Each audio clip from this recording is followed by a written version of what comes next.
मुलींचा आणि महिलांचा वारसा हक्क हा काहीसा किचकट आणि क्लिष्ट विषय. त्यातही कायद्यात झालेले बदल, विविध न्यायालयांनी, सर्वोच्च न्यायालयांनी दिलेले निकाल याच्यामुळे हा मूळचा जो क्लिष्ट विषय आहे तो अजूनच क्लिष्ट होतो.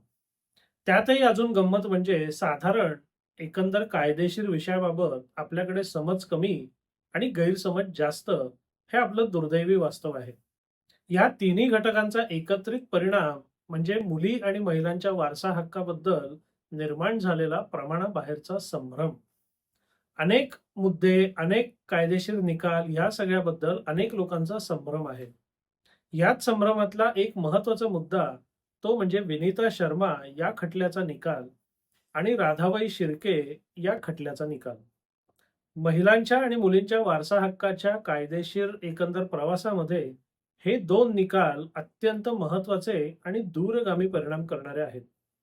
वास्तविक दोन्ही निकालांमध्ये जाहीर करण्यात आलेली तत्व ही पूर्णतः भिन्न आहेत.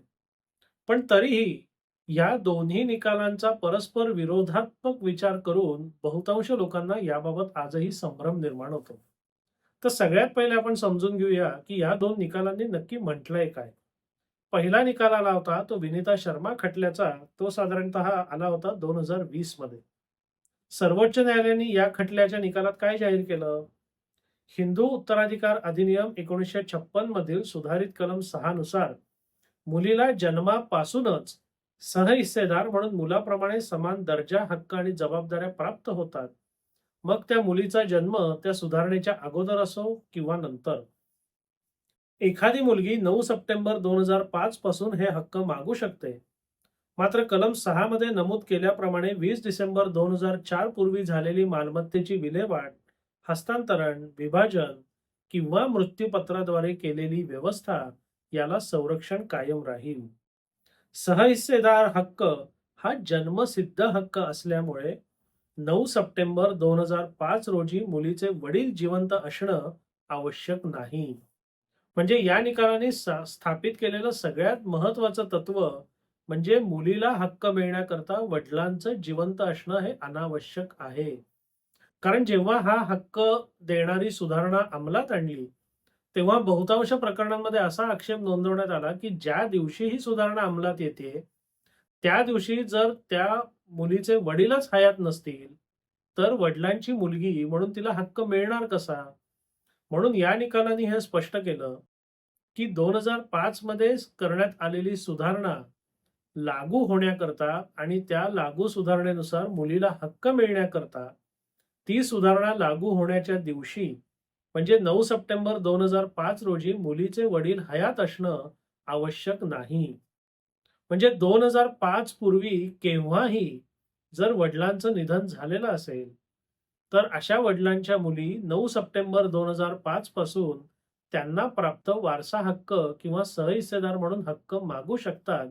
हे या निकालाने स्पष्ट झालं. आता 2005च्या पूर्वी एवढंच त्या निकालामध्ये म्हटलेलं होतं. मग हे मागे, मागे, मागे कुठपर्यंत मागे जाता येईल? 50, 100, 150 वर्ष मागे जाता येईल का? ह्याबाबत काहीही स्पष्टता नव्हती. म्हणजे या निकालाने एक बाजू स्पष्ट केली, की त्या दिवशी जिवंत नसले तरी चालेल. पण त्यांचं निधन नक्की केव्हा झालं असलं पाहिजे किंवा केव्हा झालं नसलं पाहिजे, हा जो दुवा होता तो अनिर्णितच सोडला होता. त्याच्यावर निकाल आला राधाबाई शिर्के या खटल्याच्या निकालाने. ते मला वाटतं 2024च्या नोव्हेंबरमध्ये आलेलं आहे. त्या निकालामध्ये मुंबई उच्च न्यायालय काय म्हणतं? वरील चर्चेच्या आधारे आमच्याकडे पाठवण्यात आलेल्या प्रश्नाचे उत्तर आम्ही असे देत आहोत, की ज्या वडिलांचा मृत्यू 1956 चा कायदा लागू होण्यापूर्वी झाला होता, त्या मुलीला तिच्या मृत वडिलांच्या मालमत्तेमध्ये 1956 चा कायदा लागू होण्यापूर्वी वारसा हक्काने कोणताही हक्क प्राप्त होत नाही.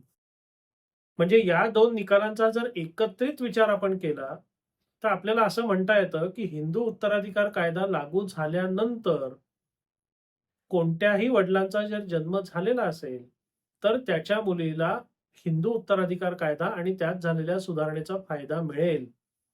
पण समजा एखाद्या वडिलांचं निधन 1956 चा कायदा लागू होण्यापूर्वीच झालं असेल, जो मला वाटतं 17 जून 1956 ला लागू झाला होता, मी जर चुकत नसेल तर. तर 17 जून 1956 पूर्वी एखाद्या वडिलांचं निधन झालं असेल, तर तिला विनीता शर्मा खटल्याचा सोयीस्कर अर्थ लावून 2005 साली माझे वडील हयात नसले म्हणून मला हक्क मिळण्यात बाधा येत नाही, असं होणार नाही. कारण 2005 रोजी वडील हयात नसणं हा अर्धा मुद्दा आहे. पण 1956 चा कायदा लागू झाल्यानंतर वडील हयात असणं हाही तेवढाच अर्धा आणि तेवढाच महत्वाचा मुद्दा आहे. ज्या मुद्द्याकडे आपल्याला दुर्लक्ष करून चालणार नाही. म्हणून तुम्ही पक्षकार असाल, तुम्ही वकील असाल आणि मुली आणि महिलांच्या वारसा हक्कासंदर्भात असं एखादं प्रकरण तुमच्याकडे आलं असेल आणि तुमच्याकडे विनीता शर्मा आणि राधाबाई शिर्के या दोन्ही खटल्यांबद्दल जर संभ्रम निर्माण झाला असेल, तर एक लक्षात ठेवा, की विनीता शर्मा खटल्याने काय जाहीर केलं, तर 9 सप्टेंबर 2005 रोजी वडील हयात असणं गरजेचं नाही. आणि राधाबाई शिर्के खटल्याने काय जाहीर केलं, तर 17 जून 1956 रोजी वडील हयात असणं गरजेचं किंबहुना बंधनकारक आहे. म्हणजे ज्या वडिलांचं निधन 17 जून 1956 नंतर झालेलं आहे, त्या सगळ्या वडिलांच्या सगळ्या मुलींना वारसा हक्क मिळेल. पण ज्या वडिलांचं निधन 17 जून 1956 पूर्वीच झालं असेल, तर अशा परिस्थितीमध्ये त्या वडिलांच्या मुलींना वारसा हक्क मिळणार नाही.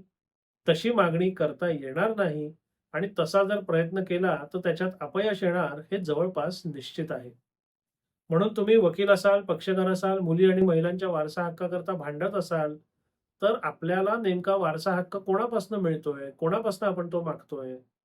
आपण ज्याच्यापासून वारसा हक्क मागतोय त्याला आधी मुळात वारसा हक्क होता का?